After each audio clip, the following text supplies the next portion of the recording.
try to share what I've learned over 30 years about how some of the best leaders in the world ask the right questions. And these are questions that are catalytic. They're the kind that dissolve down assumptions like a catalyst does, and they accelerate a transformation.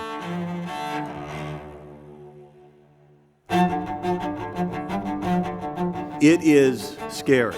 We need to think about things differently, and that's what we're going to do. When you think about the world today, I know us, we're thinking about even at EY, how do we disrupt ourselves? In every technology development, we're going to see unimagined possibilities that will be incredible, and we're going to see unintended consequences. To prepare for disruption, you have to be open-minded, you have to be deliberative, you have to be looking forward. You've got to be willing to make changes to leap over that chasm and to get to the other side. So how do you change everybody's mindset to what the new norm is and show them that it's possible?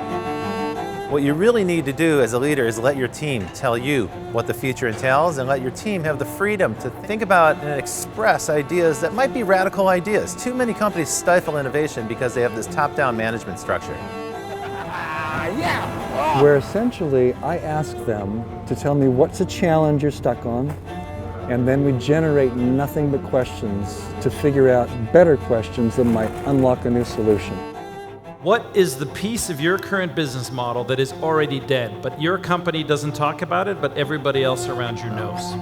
We, and especially here in Silicon Valley, assign the term disruptive to everything. Everything that is clever, interesting, innovative, unique, new, shiny, pretty, it's disruptive. And when we kind of lose the specificity of a term, it actually loses all meaning. How do we use these people for what they're good at? How do we figure out what their natural proclivities are? How do we enhance those? How do we stop focusing on let's improve everyone's weaknesses and focus instead on how do we max out everyone's strength? We can bring play into work and actually make it work in a very positive way to actually cope with extraordinarily high pressure situations.